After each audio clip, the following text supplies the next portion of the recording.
நான் சின்ன பையனாக இருக்கும்போது எங்கள் அம்மா மசாலா அரைச்சி தான் சாம்பார் வச்சாங்க. அதில் எங்கள் அம்மா மசாலா அரைக்கிறப்ப அம்மிக்கல்ல முன்னால் மண்டி போட்டு அப்படியே மசாலா அரைப்பாங்க. எங்கள் அம்மாவுக்கு வேர்க்கும். அப்போ எங்கள் அம்மா என்ன செய்வாங்கன்னா, இந்த வேர்வையை வலித்து அப்படியே மசாலையில் போட்டு அப்படியே இழுத்து அரைச்சிடுவாங்க. சாம்பாரில் கொஞ்சம் உப்பு கூடுதலாக இருக்கும். எங்கள் அம்மாவோட வேர்வையை தான் சாம்பாரை சாப்பிட்டான். அந்த வியர்வை எனக்கு எந்த பிரச்சனையும் உண்டு பண்ணல. பெற்ற தாயினுடைய வியர்வை ஒரு மகனுக்கு எந்த பாதிப்பையும் ஏற்படுத்தாது. அன்னைக்கு எங்கள் அம்மா அம்மிக்கல்ல மசாலா அரைச்சி சாம்பார் செஞ்சாங்க. அதுக்கப்புறம் பார்த்தீங்கன்னா மாவாட்டி ஆட்டுக்கல், அதில் மாவாட்டி இட்லி தோசை சுடுவாங்க. இன்னைக்கு அந்த ஆட்டுக்கல் எந்த வீட்லையும் இல்லை, அந்த அம்மிக்கல் எந்த வீட்லையும் இல்லை. இன்னும் கொஞ்ச நாள் கழித்து இந்த புத்தக திருவிழாவில் ஒரு கண்காட்சி வைப்பாங்க. அம்மிக்கல், ஆட்டுக்கல், துவைக்கும் கல், இது மூணையும் வைத்து இதுதான் நமது முன்னோர்கள் சாம்பார் வைப்பதற்கு மசாலை அரைக்க பயன்படுத்திய கல் அப்படின்னு. எது? அம்மிக்கல். மாவாட்ட பயன்படுத்திய கல், துணி துவைக்க பயன்படுத்திய கல். நம்ம பிள்ளைகள்லாம் அப்படியே பார்த்துட்டு காட்டு மிராண்டிகளாக இருந்திருக்காங்களே நம்ம முன்னோர்கள்லாம், கல்லில் அரைச்சி சாப்பிட்ருக்கான், இப்படியாயா நம்ம தாய் தந்தையரெல்லாம் வாழ்ந்தாங்கன்ட்டு அவன் ஆச்சரியப்படுவான். காரணம், இன்னைக்கு அறிவியல் யுகத்தில் வாழ்ந்துட்டு இருக்கான். வேலை செய்வதற்குரிய அந்த நேரமோ வேலை செய்வதற்குரிய மனதோ இன்னைக்கு இல்லை. அதனால தான் நாளைக்கு இந்த திருவாரூர் மெயின் ரோட்டில் காலையில் நீங்கள் பாருங்கள், இந்த ஊரில் இருக்க எல்லா விஐபியெல்லாம் நடந்து போயிட்டுருக்காங்க. எங்கேயா போயிட்டுருக்கீங்க? போய்கிட்டு இருக்கேனப்பா. ஏன் போகிற? போகலைன்னா போய் சேர்ந்துருவேன்ட்டார் டாக்டரு, அதான் கிளம்பி போகிறேன். யார் சொன்னா? டாக்டரு. அவர் எங்கே? அவரும் பின்னால் வயிற்ற தள்ளி நடந்து வந்துக்கிட்டு இருக்கார். எல்லாரையும் நடக்க சொன்ன டாக்டரும் பின்னால் நடந்து வந்துக்கிட்டு இருக்கார். இன்னைக்கு வாக்கிங்கிறது அப்படி ஆயிடுச்சு. இன்னைக்கு பெண்கள் அந்த வீட்டில் செஞ்சுக்கிட்டு இருக்கக்கூடிய வேலைகளை எல்லாம் நிறுத்தினதுனால தான் இன்னைக்கு திடீர்னு ஒரு அம்மா வேலை செஞ்சுக்கிட்டு நடந்து பஸ்ஸில் ஏறி இறங்கணுன்னா ஐயோன்னு ஒரு இடுப்பை பிடிக்குது, வலி. ஏங்க, இடுப்பு வலி தாங்க முடியலங்க. உடனே ஃபிசியோதெரப்பி. அங்கே போய் அந்த டாக்டரு, அம்மா கொஞ்சம் இடுப்பு அப்படியே திருப்புங்க, கையை தூக்குங்க, நான் சொல்கிற எக்ஸசைஸ்லாம் கரெக்டாக பண்ணுங்க, 1 2 3 4 5 100 தடவை இதே மாதிரி செய்யுங்க. செகண்ட் எக்ஸசைஸ் 1 2 3 4 5, இந்த கையில் 50 தடவை, இந்த கையில் 50 தடவை. தேர்ட் எக்ஸசைஸ், ரெண்டு கையும் இப்படி வச்சுக்கோங்க, 1 2 3 4 5 6 7 8 100 டைம்ஸ். இது என்ன? இந்த 3 ஆக்ஷன் என்னன்னு பார்த்தீங்களா நீங்கள்? மொதல் ஆக்ஷன் மாவாட்டுறது, ரெண்டாவது ஆக்ஷன் துணி துவைக்கிறது, மூணாவது ஆக்ஷன் மசாலா அரைக்கிறது. இந்த வேலைகளை எல்லாம் செய்து கொண்டிருந்த நேரத்தில் பிசியோதெரப்பின்னு ஒரு ஸ்கீமே கிடையாது. பெண்களுக்கு அப்படிப்பட்ட வலிகள் வந்ததில்லை, ஆண்களுக்கு கழுத்து பிடிக்கலை, கை சுளுக்கலை. இயற்கையாக மனிதன் வாழ்ந்து கொண்டிருந்த காலத்தில், மனிதன் இயற்கையோடு இயைந்து வாழ்ந்த காலத்தில் அவனுக்கு எந்த பிரச்சனையும் இல்லை. இன்னைக்கு செயற்கையான வாழ்க்கையை நோக்கி இன்னைக்கு நம்ம போயிட்டுருக்கோம். இந்த நேரத்தில் நமக்கு மனதில் அன்பும் ஈரமும் பாசமும் வேண்டும் என்று சொன்னால், உண்மையான புத்தகங்களை நாம் வாசிப்பதால் தான் அன்பு, பாசம், கனிவு, ஈரம் என்பதெல்லாம் ஒருவன் வாசிக்கத்தான் அந்த புத்தகத்திலிருந்து நமக்கு அறிவு என்பது கிடைக்கும். ஒரு பையன் எழுந்திரிச்சு, சார் ஒரு சந்தேகம் சார்ண்ணா. கேள்றா அப்படின்னு. இட்லிக்கு ஏன் சார் இட்லின்னு பேர் வச்சாங்கன்னா, டேய் ஃபிசிக்ஸ் வாத்தியார்ட்ட இப்படி தான் கேட்குறதா? சொல்லுங்க சார் அப்படின்னா. உடனே நான் யோசித்து சொன்னேன், இட்லிக்கு ஏன் இட்லின்னு பேர் வந்துச்சுன்னா, தம்பி, மாவை இட்டு அவிப்பதால் இட்டவி இட்டவி இட்டவி என்று சொல்லுவது நாளாக நாளாக இட்லியாய் மாறியதுன்னு. Sir super sir. இன்னொருத்தன் பக்கத்தில் எழுந்திரிச்சு, தோசைக்கு ஏன் தோசைன்னு பேர் வந்துச்சுன்னா, என்னடா இட்லியை எப்படியோ சமாளிச்சுட்டான், தோசைக்கு எப்படா சமாளிக்கிறதுன்னு அதுக்கும் யோசித்து பதில் சொன்னேன். தம்பி, தோசைக்கு மாவு ஊற்றும் போது சை என்று சத்தம் கேட்கும். திருப்பி பிரட்டி போடுறப்பையும் சைன்னு சத்தம் கேட்கும். 2 முறை சை என்ற ஒலி ஒலிக்கிறது. ஹிந்தியில் 1 என்றால் ஏக், தோ 2 என்றால் தோ. 2 முறை சை என்று ஒலிப்பதால் தோ சை அப்படின்னு. ஆஹா சார், வாழ்க்கையில் நாங்கள் இப்படி ஒரு விளக்கம் கேள்விப்பட்டதே இல்லை சார். சார் இன்னும் ஒரே ஒரு கொஸ்டின் சார் அப்படின்னா, கேள்றா அப்படின்னா ஒரு பயங்கரமான கேள்வி கேட்டான். ஒரு மாடு 10 மணிக்கு புல்லு திங்குது, இன்னொரு மாடு 11 மணிக்கு புல்லு திங்குது, எந்த மாடு முன்னாடி சாணி போடும்னு கேட்டேன். நான் பெரிய விலங்கியல் அறிவெல்லாம் யோசிச்சு 10 மணிக்கு புல்லு தின்ன மாடு தாண்டா முன்னாடி சாணி போடும்னே. அவன் எந்திரிச்சு, இது கூட தெரியாமல் நீங்கள்லாம் என்ன சார்னா என்னான்னு சொல்கிறான்னா, உலகத்தில் இருக்கிற எல்லா மாடுமே பின்னாடி தான் சார் சாணி போடும்னா. நான் 2 நாள் லீவ் போட்டு வீட்டுக்கு போயிட்டேன். இன்னும் எவ்வளவு கேள்வி இதே மாதிரி வச்சுருக்கானுங்களோன்னு. இந்த கேள்வியெலாம் ஏதோ காமெடிக்கு கேட்குற கேள்வி மாதிரி உங்களுக்கு தெரியலாம்.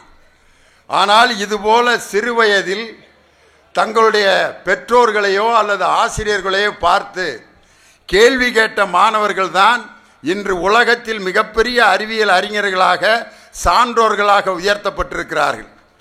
திருக்குறள் என்பது உலக பொதுமறை. ஏன் அதை உலகத்தில் எல்லா சமயங்களும் திருக்குறளை எங்களுடைய சமயத்தினுடைய நூல் அதுதான் அப்படின்னு ஏன் சொல்கிறாங்கன்னா, அவர் எந்த சமயத்தையும் சாராத வார்த்தைகளாக தான் பயன்படுத்தியிருப்பார். தெய்வத்தான் ஆகாதெனினும் முயற்சி தன் மெய்வருத்த கூலி தரும். தெய்வம்ங்கிற வார்த்தையை பயன்படுத்தியிருப்பாரே ஒழிய எந்த மதத்தின் தெய்வம் சொன்னதில்லை. அதே மாதிரி எதை படிக்கணும்னு சொல்லவே மாட்டார் அவர். கற்க கசடர கற்பவை கற்றபின் நிற்க அதற்கு தக. எதங்க படிக்கணும்? கற்க, படி. குரானை படிக்கணுமா, பைபிளை படிக்கணுமா, பகவத்கீதையை படிக்கணுமா? சொல்லலை, படி. உனக்கு எதெல்லாம் படிக்க ஆசைப்படுகிறாயோ அதையெல்லாம் படி என்று சொன்னதால் தான் திருக்குறள் உலகத்தின் பொதுமறையாக இன்று உயர்த்தப்பட்டிருக்கிறது. கற்க கசடர கற்பவை கற்றபின் நிற்க அதற்கு தக. இன்று திருக்குறள் எங்கள் பாடநூல் கழகத்தின் சார்பாக திருக்குறள் மட்டும் கிட்டத்தட்ட 38 மொழிகளில் மொழிபெயர்க்கப்பட்டு உலகம் முழுவதும் இன்று திருக்குறள் நடந்த பன்னாட்டு புத்தக திருவிழாவிலே மாண்புமிகு தமிழக முதல்வர் அவர்களால் 30 மொழிபெயர்ப்பு நூல்கள் வெளியிடப்பட்டது. அதில் 12 நூல்கள் திருக்குறளை மொழிபெயர்த்த ஸ்பானிஷ் மொழியில், ஆப்பிரிக்க மொழியில், ரஷ்ய மொழியில், மலாய் மொழியில் என்று 12 மொழிகளில் திருக்குறள் மொழிபெயர்க்கப்பட்டு உலகம் முழுவதற்கும் சென்றதற்கு காரணம் அது உலக பொதுமறை. இதனால் இவன் முடிக்கும் என்றாய்ந்து அதனை அவன்கண் விடல், அப்படிதான் சொல்லுவார். எதனை எதை அப்படின்னு கேளுங்க வள்ளுவர்கிட்ட. இதனை எதனை இதனை அதனை அப்படின்னு தான் சொல்லுவார். இப்படி தான் ஒரு குடும்ப கட்டுப்பாடு அதிகாரிய குடும்ப கட்டுப்பாட்டுக்கான ஒரு வார விழா நடக்குது. கலெக்டர் அம்மா உட்காந்துருக்காங்க. அதே மாதிரி அங்கே ஒரு கலெக்டர் உட்காந்துருந்தார். திடீர்னு ஃபேமிலி பிளானிங் ஆஃபீஸரை கூப்பிட்டு குடும்ப கட்டுப்பாடை பற்றி பேசுங்க அப்படின்னாரு. அம்மா நான் கலெக்டர் ஐயா, நான் ஒன்றும் தயார் பண்ணல அப்போ தான் நீ நல்லா பேசு அப்படின்னோடனே ஃபேமிலி பிளானிங் ஆஃபீஸரு ஒன்றுமே தயார் பண்ணல, என்னத்தரா பேசுகிறது அப்படின்ட்டு எப்படி பேசினாருன்னு சொல்லவா? நீங்கள் இந்த இதை பற்றி ஒன்றும் நீங்கள் இது பண்ண வேணாம். நான் இதை பற்றி ஒன்றும் இது பண்ணுற மாதிரி நான் ஒன்றும் இது பண்ண விரும்பலை. ஏன்னா நீங்கள் அந்த இதாக இருக்கிற நேரத்தில் அந்த இது இருக்குது பார்த்தீங்களா, அந்த கொஞ்சம் இது பண்ணிக்கிட்டீங்கன்னா நான் எதுக்கு இதை பற்றி இது பண்ணிகிட்ருக்கேன்? ஏன்னா இந்த இதனால தான் பெரிய இதாக இருக்குது. அதனால் நான் இது பண்ண வேணான்னு சொல்கிறதுனால நீங்கள் இது பண்ணாமல் இருக்கவா போகிறீங்க? அதனால் அந்த இது பண்ணுற நேரத்தில் அந்த இதை கொஞ்சம் இது பண்ணிட்டீங்கன்னா நான் இதை பற்றி இது பண்ண வேண்டிய அவசியம் இல்லை அப்படின்னோடனே நான் இதை பற்றி ரொம்ப இது பண்ணேன்னா இவன் இதில் ரொம்ப இதாக இருப்பான் போல இருக்கு அப்படின்னு என்னையும் நீங்கள் இது பண்ணிடக்கூடாது. அதனால் நீங்கள் கொஞ்சம் இதை பயன்படுத்திக்கிங்க, நன்றி வணக்கம்னு கலெக்டர் கூப்பிட்டு சூப்பர்யா அப்படின்னாரு. ஐயா நான் ஒன்றுமே பேசலைங்க. ஐயோ அந்த ஒரு இதில் நீ எவ்வளவு இதுவை நீ சொல்லிட்ட தெரியுமா அப்படின்னாரு. இதுக்கு பேர் தான் இந்த ப்ரெசன்ஸ் ஆஃப் மைண்டு. இந்த ப்ரெசன்ஸ் ஆஃப் மைண்டு மாணவர்களுக்கு கற்றுத்தருவது தான் உண்மையான கல்வி. ஏதோ பாட புத்தகத்தில் தமிழில் வானாகி மண்ணாகி வழியாகி ஒளியாகி ஊனாகி உயிராகி உண்மையுமாய் இன்மையுமாய் கோனாகி யான் எனதென்றவர் அவரை கூத்தாட்டுவான் ஆகி நின்றாயே என் சொல்லி வாழ்த்துவனேன்னு மனப்பாடம் பண்ணி எழுதுனா 5 மார்க்கு. அதே மாதிரி செய்வினை செயப்பாட்டு வினை ஆசிரியர் நடத்துவார். செய்வினை ராமன் மாம்பழம் தின்றான், செய்வினை. மாம்பழம் ராமனால் தின்னப்பட்டது, செயப்பாட்டு வினை. நடத்தி முடிச்சிட்டார். பரீட்சை பேப்பர் எடுத்து பையன் எழுதுனேன், கேள்வி கேட்டிருக்காங்க. செய்வினை செயப்பாட்டு வினை எடுத்துக்காட்டுகளுடன் விளக்குக. அவனுக்கு படித்தது மறந்து போச்சு. அவன் என்ன எழுதுனான் தெரியுமா? செய்வினை ஒருவருக்கு யாராவது கெடுதல் செய்தால் அவர் வீட்டு வாசலில் கயிறு, தாயத்து, மஞ்சள், எலும்புச்சம்பளம் போன்றவைகளை புதைத்து வைத்து அவர் கைகால்களை விளங்காமல் செய்யும் வினைதான் செய்வினை அப்படின்னு எழுதியிருக்கான்.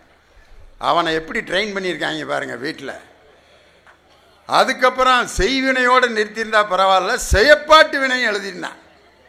அவ்வாறு விளங்காமல் போன கை கால்களை மலையாள மாந்திரிகர்களை வைத்து மீண்டும் சரி செய்யும் வினை செயப்பாட்டு வினை. வாத்தியார் ரைட்டு போட்டு 10 மார்க் போட்டார். அவனுக்கு பக்கத்தில் இருக்க வாத்தியார் கேட்டிருக்காரு, யோ என்னையா எழுதியிருக்கான், அவனுக்கு போய் மார்க்கை போடுற. அதுக்கு அவர் சொல்லியிருக்காரு, இவனுக்கு மார்க் போடலன்னா எனக்கு செய்வனை வச்சாலும் வச்சிருவாயா, அதனால தான் பயந்துக்கிட்டு மார்க் போட்டேன்ட்டு. செய்வினை செயப்பாட்டு வினையை நம்ம மனப்பாடம் பண்ணி எழுதுனா 10 மார்க்கு. வானாகி மண்ணாகி வழியாகி ஒளியாகி ஊனாகி உயிராகி உண்மையுமாய் இன்மையுமாய் அதை மனப்பாடம் பண்ணி எழுதுனா 10 மார்க்கு. ஆனால் அந்த மனப்பாட பாட்டுகளை எல்லாம் எழுதி மனப்பாடம் பண்ணி எழுதியதால் லியோனி இங்கு வந்து நிற்கவில்லை. என்னை பேச்சாற்றலில் பழக்கிய எனது தமிழாசிரியர் ராமசாமி என்பவர் இந்த திருக்காட்டுப்பள்ளியிலிருந்து எங்கள் திண்டுக்கல்லில் வந்து எனக்கு பேச்சாற்றலை கற்றுக் கொடுத்த அந்த தமிழாசிரியரை இன்னைக்கு நான் காலை தொட்டு வணங்குறேன். நான் ஒரு கோயிலில் ஒரு கணவன் மனைவி சாமி கும்பிட்டு நல்ல கோயிலில் கொடுத்த விபூதியெலாம் வச்சு கோயிலில் இருக்க பூவெலாம் வச்சுக்கிட்டு அவர் பைக் ஓட்டிகிட்டு போகிறாரு. பின்னால் அந்த அம்மா உட்காந்து போகுது. பைக்கில் பின்னால் உட்காந்து போகிறத வச்சே அவங்களுக்கு கல்யாணம் ஆகி எத்தனை வருஷம் ஆயிடுச்சுன்னு கண்டுபிடிச்சிடலாம். புதுசாக கல்யாணம் ஆனவங்க இடுப்பை இறுக்க பிடிச்சிக்கிட்டு ஓட்டிகிட்டு போவாங்க. அவர் ஆண்டு போவார். ஒரு கல்யாணம் ஆகி 5 வருஷம் ஆச்சுன்னா லேசாக அப்படி சட்டையை மட்டும் பிடிச்சிட்டு உட்காந்துருப்பாங்க. கல்யாணம் ஆகி 5 வருஷம் ஆச்சுன்னா அர்த்தம். இந்த பேண்ட்டில் இருக்க கொக்கியில் விரலை மாட்டிகிட்டு உட்காந்துருக்காங்கன்னா கல்யாணம் ஆகி 10 வருஷம் ஆச்சுன்னு அர்த்தம். பின்னால் கம்பியை பிடிச்சிட்டு உட்காந்துருக்காங்கன்னா 15 வருஷம் ஆயிடுச்சுன்னு அர்த்தம். கையில் பிடிக்காமையே உட்காந்துருக்குன்னா 20 வருஷம் ஆச்சுன்னு அர்த்தம். போனால் 2 பேரும் சேர்ந்து செத்துருவாங்க, இப்போ என்ன அப்படின்னு கையை பிடிக்காமல் பைக்கில் உட்காந்துருப்பாங்க. ஆனால் அந்த கணவன் மனைவி ரொம்ப டீசெண்டாக பின்னால் அந்த அம்மா உட்காந்து கணவனுடைய கையை பிடிச்சிக்கிட்டு அப்படியே வந்துட்டு இருக்காங்க. திடீர்னு அந்த அம்மாவோட சேலை அந்த பைக்கில் இருக்க சக்கரத்தில் சுற்றிருச்சு.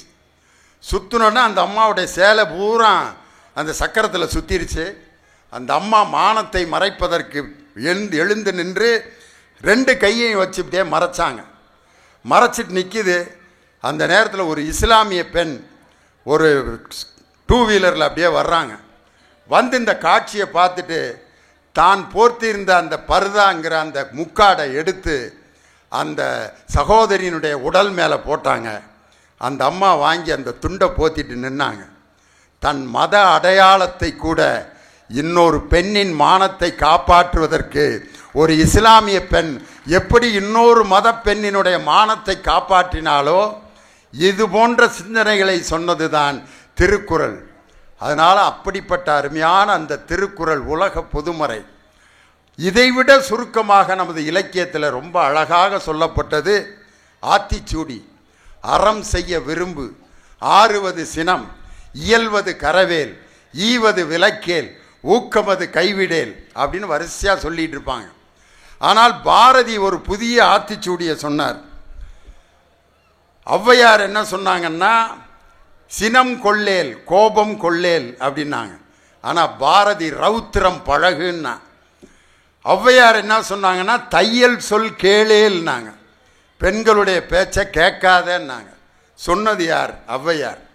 ஆனால் பாரதி என்ன சொன்னான்னா, தையலை உயர்வு செய்ய அப்படின்னா. ஒரு பெண்ணை எந்த சமுதாயம் உயர்வு செய்கிறதோ அந்த சமுதாயம் தான் வளர்ச்சி அடையும் என்று தனது பாடல்களிலே சொன்ன ஒரே கவிஞன் தேசிய கவி பாரதி என்ற அந்த அற்புதமான கவிஞன். ஏட்டையும் பெண்கள் தொடுவதில்லை என்று எண்ணியிருந்தவர் மாய்ந்து விட்டார். வீட்டுக்குள்ளே பெண்ணை பூட்டி வைத்தோம் என்ற விந்தை மனிதர் தலை கவிழ்ந்தார். ஆண்கள் போலீஸ்காரங்க நிற்கிறாங்க ஜாமுன்னு அப்படி அட்டென்ஷனில். அதுக்கு பக்கத்திலே என் சகோதரியும் அதே மாதிரி காக்கி பேண்ட் போட்டு அப்படி கம்பீரமாக நிற்கிறாங்க பார். இதுதான் பாரதி கண்ட புதுமை பெண் உண்ட ஒரு அற்புதமான சமுதாயம்.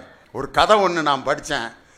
எப்படிப்பட்ட கதை? கந்தர்வன் ஒரு எழுதிய ஒருத்தருடைய கதை. நான் அந்த கதைக்கு பேர். அவர் ஒரு ட்ரெஸரி ஆஃபீஸில் வேலை பார்க்குறாரு. அப்போ திடீர்னு அந்த பென்ஷன் வாங்க வந்த ஒரு வயசான அம்மா மயக்கம் போட்டு அப்படியே விழுந்துடுறாங்க. உடனே அவர் கருவூல அதிகாரியாக பணிபுரிந்துக்கிட்டு இருந்தவர், ஐயோ ஒரு அம்மா மயக்கம் போட்டுச்சு அப்படின்னு அந்த அம்மாவை போய் மருத்துவமனையில் சேர்த்தோன்னே டாக்டர் சொல்கிறாரு, இந்த அம்மாவுக்கு 1 லிட்டர் ஏபி பாசிட்டிவ் பிளட்டு வேணும். உடனே அந்த கவிஞர் பிளட்டை டெஸ்ட் பண்ணுறாரு. அவருக்கு ஏபி பாசிட்டிவ். என்கிட்டருந்து 1 லிட்டர் ரத்தம் எடுத்துக்குங்க அப்படின்னு அந்த அம்மாவுக்கு ரத்தத்தை கொடுத்து அந்த அம்மாவை காப்பாற்றி அந்த அம்மாவை வீட்டுக்கு அனுப்பிட்டு ராத்திரி 9 மணிக்கு அப்படியே டயர்டாக கீழே இறங்கி வர்றார். அப்போ பழக்கடையெல்லாம் பூட்டிட்டாங்க. ஒரு ஜூஸ் கடையில் அடியில் ஒருத்தன் பரிதாம ஒரு டவுசரு அழுக்கு பனியன் போட்டு படுத்து தூங்கிட்டு இருக்கான். அவனை எழுப்புறாரு, தம்பி அசதியாக இருக்கப்பா, ஒரு ஜூஸ் போட்டு கொடு. ஐயா கடையெல்லாம் மூடிட்டோங்கய்யா. இல்லையா ரொம்ப அசதியாக இருக்குது, கொஞ்சம் சீக்கிரம் போட்டு கொடு அப்படின்ட்டு அந்த மிக்சியெல்லாம் ரெடி பண்ணி பழம்லாம் போட்டு ஜூஸை போட்டு கொடுத்துட்டு, எவ்வளவு தம்பி அப்படின்னு கேட்குறாரு. நான் ரத்தம் கொடுத்தவங்களுக்கெல்லாம் காசு வாங்கிறது இல்லைங்க அப்படின்னு சொல்லி ரோட்டு ஓரத்தில் ஒரு ஜூஸ் கடை வச்சு அன்னாடம் வேலை செய்கிறவன் அவர்கிட்ட திரும்ப காசு வேண்டாம் என்று சொன்னான். பார்த்தீங்களா? இந்த மனிதநேயம்தான் இன்று மனிதனை வாழ வைத்து கொண்டிருக்கிறது. அவன் கிட்டத்தட்ட அந்த ஜூஸுக்கு ஒரு 50 ரூபா 100 ரூபா கேட்டிருந்தா கூட அந்த ட்ரெஸரி ஆஃபீஸர் கொடுத்துருப்பாரு. ஆனால் அவன் அந்த 100 ரூபாயை பெரிதாக நினைக்கல. ரத்தம் கொடுத்த மனிதனுக்கு நானும் ஒரு மனித நேயத்தை காட்ட வேண்டும் அப்படின்னு நான் என்ற ஒரு கதையில் கந்தர்வன் என்ற அந்த சிறுகதை எழுத்தாளர் எழுதியிருக்கார். இன்னொரு கதை நான் படித்தேன், இறையன்பு சார் அவர்கள் எழுதிய ஒரு சிறுகதையில். ஒருத்தன் இதே மாதிரி வீட்டுக்கு திருட வர்றான். திருட வந்துட்டு எல்லாத்தையும் திருடிட்டு நல்ல நல்ல பொருள்லாம் கிடச்சிருச்சு. ஒரு தொட்டி அந்த வீட்டில் தொங்கிட்டு இருக்கு. அந்த தொட்டிக்குள்ளே அப்படி எட்டி பார்க்குறான், ஒரு அழகான பெண் குழந்தை. அந்த குழந்தை அப்படியே அவனை பார்த்து சிரிக்குது. அவன் இந்த திருடின பொருளையெல்லாம் அப்படி வச்சுக்கிட்டு அந்த குழந்தை சிரித்த முகத்தை அப்படியே பார்க்குறான். பார்த்துட்டு அவனுக்கு மனசில் அப்படியே பதிஞ்சிருச்சு அந்த முகம். அப்படியே அந்த திருட்டு பொருள்களோடு வெளியில் ஒரு மரத்தடியில் அந்த பொருள்களையெல்லாம் வச்சுட்டு அந்த குழந்தையினுடைய சிரிப்பையே நினச்சிக்கிட்டே இருக்கான். அவனை மனசை விட்டு போக மாட்டேங்குது. என்னடா இந்த குழந்தை திருப்பி பார்க்கணும்னு ஆசையாக இருக்கேன், இந்த குழந்தைய திரும்ப போய் பார்த்துட்டு வந்துடுவோன்ட்டு திருடின பொருளெல்லாம் வச்சுட்டு திரும்ப அந்த குழந்தைய பார்க்க வந்திருக்கான். வீட்டில் இருக்கவங்களாம் எந்திரிச்சு பிடிச்சிட்டாங்க. காவல்துறையில் மாட்டிக்கிட்டான், ஜெயிலில் இருக்கிறான். அப்போ அந்த வீட்டு ஓனர் கேட்குறாரு, திருடின பொருள்லாம் எங்கடா வச்சுருக்க அப்படின்னு கேட்டார். வீட்டில் வச்சுருக்கீங்க. அப்புறம் எதுக்குடா திரும்ப வந்த அப்படின்னோன்னு அவன் சொல்லியிருக்கான், எனக்கு திருண்டிட்டு போகிறப்ப உங்கள் குழந்தையோட முகத்தை பார்த்தேங்க, அதனுடைய சிரிப்பும் அந்த அழகும் என் மனசில் அப்படியே பதிஞ்சிருச்சு. அந்த குழந்தைய நான் திருப்பி பார்க்கணுன்றதுக்காகத்தான் திரும்ப வந்தேன் அப்படின்னு சொன்னோன்னே அந்த வீட்டு ஓனர் சொன்னார், இவ்வளவு மென்மையான மனது உள்ளவன் கண்டிப்பாக நீ திருடனாக இருக்கிறதுக்கு ஏதோ ஒரு காரணம் இல்லாமல் நீ திருடி இருக்க மாட்டடா அப்படின்னு சொல்லி காவல்துறையில் சொல்லி அவனை விடுதலை பண்ணி அவனுக்கு ஒரு தனியாக தொழில் தொடங்குவதற்கு அவனை ஏற்பாடு செய்து அவனை தனியாக தொழில் தொடங்கி அவனை பிழைக்க வச்சாருன்ட்டு ஒரு சிறுகதை. இதிலிருந்து என்ன தெரியுதுன்னா, ஒரு சின்ன குழந்தையினுடைய சிரிப்பு கூட ஒரு கொடூரமான திருடனின் மனதை மாற்றக்கூடிய ஆற்றல் ஒரு சின்ன குழந்தையினுடைய சிரிப்புக்கு இருக்கு. அதனால தான் திருவள்ளுவர் சொன்னார், குழல் இனிது யாழ் இனிது என்பர் தம் மக்கள் மழலை சொல் கேளாதவர். அந்த சின்ன குழந்தையினுடைய மழலையும் அவர்களை நாம் பயன்படுத்துகின்ற அவர்களுக்கு நாம் கொடுக்கின்ற உற்சாகம்தான் ஒரு குழந்தைக்கு மிகப்பெரிய வளர்ச்சி என்னைக்கு எடுத்து கொடுக்கும். நான் சின்ன பையனாக இருக்கிறப்ப எங்கள் வீட்டில் எங்கள் அம்மா, எங்கள் பெரிய அண்ணன், நான் 2வது அண்ணன், நான் 3வது பையன், 3 பேரும் ஸ்கூலில் படிக்கிறப்ப எங்கள் அம்மா ஸ்கூல் முடிஞ்சு வந்தோன்னே 3 பேரையும் ஒரு ஜன்னலில் உட்கார வைப்பாங்க. எங்கள் பெரிய அண்ணன் 5வது படிக்கேன், 2வது அண்ணன் 3வது, நான் 1வது. நான் தான் சின்ன பையன், ஓரத்தில் இருப்பேன். எங்கள் அம்மா அந்த மீதி இருக்கிற சோறெல்லாம் அப்படியே போட்டு சாம்பார் ஊற்றி உருண்டை உருண்டையாக பிடிச்சி எல்லாத்துக்கும் ஆளுக்கு ஒரு உருண்டை கொடுப்பாங்க. எங்கள் பெரிய அண்ணன் வாங்கி சாப்பிடும், 2வது அண்ணன் வாங்கி சாப்பிடும், நானும் வாங்கி சாப்பிட்டுட்டு இருந்தேன். உண்மையிலே ஒரு 5 ஸ்டார் ஹோட்டலில் 5000 ரூபா கொடுத்து நம்ம சாப்பிட்டாலும் அந்த சுவைக்கு இணையான ஒரு சுவை பெத்த தாய் உருட்டி கொடுத்த அந்த உருண்டை சோறு இருக்குது பார்த்தீங்களா, அது தந்த சுவையை இது வரைக்கும் நான் எங்கேயுமே சாப்பிட்டதில்லை. அப்படி சாப்பிட்டுட்டு இருக்கப்ப எங்கள் அம்மாட்ட திடீர்னு தகராறு பண்ணுறேன், மா நாளையிலேருந்து நான் தான் நடுவில் உட்காருவேன் அப்படின்னு சொன்னேன். போட, 2வது பையன் அவன் தான் நடுவில் உட்காருவான், நீ 3வது, நீ ஓரத்தில் தான் உட்கார், முடியாது நான் தான் நடுவில் உட்காருவேன், உட்கார வரியா இல்லையா அப்படின்னு எங்கள் அம்மாட்ட சண்டை போட்டு நடுவில் உட்காந்துட்டேன். எங்கள் அம்மா கோவத்தில் அப்படியே மூஞ்சில் இடிச்சுக்கிட்டே விட்டுறாங்க. சந்தோஷமா நடுவில் உட்காந்துட்டு ரொம்ப முக்கியம். அவன் பாரு அழுகுறான், உங்கள் அண்ணன் அழுதுட்டு பாரு, ஊட்டுமா உனக்கு சோறு கிடையாதுரா அப்படின்னு முகத்தில் இடித்தாங்க. இடிச்சுக்கிட்டே எங்கள் அம்மா ஒரு வாக்கியம் சொன்னாங்க, வாழ்நாள் முழுவதும் பாடுறா நீ நடுவுலையே தாண்டா கிடந்து சாவ போகிறேன்னாங்க. நான் பட்டிமன்ற நடுவராக 40 வருஷமாக இருக்கேன். அந்த நடுவில் உட்கார்றப்ப யோசிக்கிறேன், என் தாய் விட்ட சாபம் கூட எனக்கு வரமாக மாறி இருக்குன்னா வாழ்நாள் முழுவதும் நீ நடுவிலே தாண்டா உட்காந்துருப்பேன்னு என் தாய் விட்ட சாபம் எனக்கு வரமாக மாறிச்சு. அது மாதிரி பெற்றோர்கள் உங்கள் குழந்தைகளுக்கு சொல்லக்கூடிய அந்த சின்ன வாக்கியம் இருக்குது பார்த்தீங்களா, அது ஒரு மாபெரும் இலக்கியம். நான் கோயிலில் ஒரு தடவை காணா போயிட்டேன், இங்கே தான் வேளாங்கண்ணியில். பிள்ளைகளையெல்லாம் கூப்பிட்டு வந்து வேளாங்கண்ணியில் காணா போயிட்டேன். போலீஸ் ஸ்டேஷன்லாம் தேடி எங்கள் அப்பா தேடுதேன்னு தேடிட்டு வர்றாரு. இங்கடா போனேன், அது எங்கள் வீட்டில் 10 பிள்ளைய போனால் போயிட்டு போகிறாங்க அப்படின்னு உள்ள எங்கள் அப்பா. எங்கள் அம்மா 3வது பையங்க பாவம், அவனை எப்படியாவது போய் தேடிட்டு வந்துருங்க அப்படின்னு தேடிட்டு வர்றாரு. நான் எங்கே உட்காந்துருந்தேன் தெரியுமா, மைக் செட்டு போடுற இடத்துல உட்காந்துருக்கேன். அங்கே பாட்டாக போட்டுக்கிட்டு இருக்காங்க. பக்கத்தில் வந்து அந்த வேளாங்கண்ணி பக்கத்தில் ஒரு இந்து கோயில் இருக்குது. அந்த இந்து கோயிலில் மைக் செட்டு போட்டுக்கிட்டு இருக்காங்க. அந்த பாட்டை உட்காந்து கேட்டுக்கிட்டு இருக்கேன். என்னை கூட்டு வந்தது வேளாங்கண்ணிக்கு, நான் இந்து கோயிலில் இருக்க மைக் செட்டை கேட்டுக்கிட்டு இருக்கேன். என்னென்ன பாட்டு கேட்டுக்கிட்டு இருந்தேன் தெரியுமா, அப்போ அழகென்ற சொல்லுக்கு முருகா உந்தன் அருளன்றி உலகிலே பொருளேது முருகா, அழகென்ற சொல்லுக்கு முருகா, பகவான் சரணம் பகவதி சரணம் சரணம் சரணம் ஐயப்பா, குன்றத்திலே குமரனுக்கே கொண்டாட்டம். இந்த பாட்டெலாம் கேட்டுக்கிட்டே கை தட்டிகிட்டே உட்காந்துருக்கேன். நான் ஒரு குடும்பத்தோடு வந்திருக்கேங்கிறதே மறந்துட்டேன், பாட்டாக கேட்டுக்கிட்டு இருக்கேன். எங்கள் அப்பா வந்து ஓங்கி ஒரு அறை விட்டு வந்துடுறா, தேடிக்கிட்டு திருறான், இங்கே வந்து உட்காந்துருக்கா, வேளாங்கண்ணி கோயிலில் பூசை நடந்துகிட்டு இருக்கு, இங்கே வந்து இந்து கோயிலில் பாட்டு கேட்டுக்கிட்டு இருக்க அப்படின்னு தட்டி கூட்டிகிட்டு போனார். அப்போ எங்கள் அப்பா ஒரு கோபத்தில் ஒரு வார்த்தை சொன்னார், வாழ்நாள் முழுவதும் நீ மைக்கோடையே கடந்து தாண்டா சாவ போகிறேன்னார். எங்கள் அப்பா விட்ட சாவம் பார்த்தீங்களா, மைக்கு தான். டெய்லி ஏதாவது ஒரு பொதுக்கூட்டத்தில் நான் பேசிக்கிட்டே இருக்கேன். எங்கள் அப்பா கோபத்தில் சொன்ன வார்த்தையே இப்படி பலிக்குது அப்படின்னு சொன்னால், உங்கள் குழந்தைகளை அன்போடும் பாசத்தோடும் நீங்கள் வாழ்த்துகின்ற வாழ்த்து அந்த குழந்தைகளை எவ்வளவு தூரம் உயர்த்துங்கிறத இங்கே வந்திருக்கக்கூடிய ஒவ்வொரு பெற்றோரும் இந்த நேரத்தில் நீங்கள் சிந்திச்சு பார்க்கணும். உண்மையிலே நான்லாம் ஒரு பெரிய இசைக்கல்லூரியில எல்லாம் படிக்கலை, மியூசிக்னா என்னன்னு தெரியாது.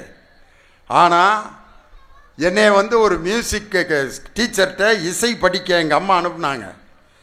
அப்போ அந்த டீச்சரை என்ன ராகம் சொல்லி கொடுப்பாங்கன்னு இசை சொல்லி கொடுத்தவங்களுக்கெல்லாம் தெரியும். மாய மாளவ கௌலை அந்த ராகம் தான் சொல்லி கொடுப்பாங்க. சரி கம பதனி சாணித பமகரி ச டீச்சர் சா பாடுங்க. நாங்கள்லாம் சா சா சா சா சா சா சா சா சா சா மேலே போங்க மேலே போங்க மேலே போங்க மேலே போங்கன்னு டீச்சர் கண்ணை திறந்து பார்க்குறேங்க. பாதி பேரை காணேன், எல்லாம் டீச்சரோட மாடி வீட்டுக்கு போயிட்டாங்க. மேலே போங்க மேலே போங்கன்னு நான் ஒருத்தன் தான் உட்காந்துருந்தேன். எங்கடா டீச்சர் நீங்கள் மேலே போங்கன்னு மேலே போயிட்டாங்கன்னு. டே ஸ்ருதியில் மேலே போக சொன்னேன்டா. சாரி எல்லாம் மேலே போனவங்க வீட்டுக்கே ஓடிட்டாங்க. நான் ஒருத்தன் தான் 3 மாதம் அந்த ஃபண்டமெண்டல் மியூசிக்கை படித்தேன். இன்றைக்கி மாயமால கௌலைங்கிற ராகத்தை இந்த இடத்துல நான் பாடுறேன்னா அன்னைக்கு நான் பொறுமையாக ஒரு 3 மாதம் அந்த மியூசிக்கில் படித்ததுனால தான். ஆனால் இப்போ அந்த டீச்சர்கிட்ட 3 மாதம் படித்தது இந்த மேடையில் எனக்கு உதவில. எங்கள் அம்மா அதுக்கப்புறம் என்னை பாட வச்சு எங்கள் அம்மா கைதட்டி அந்த கைதட்டு தான் என் தாய் என்ற முதல் ரசிகை கைதட்டினது தான் இந்த திருவாரூர் புத்தக திருவிழாவில் 3வது புத்தக திருவிழாவில் இவ்வளோ பெரிய கைதட்டு எனக்கு கிடைக்கிறதுக்கு காரணம் என் தாய் கைதட்டி அந்த முதல் கைதட்டு.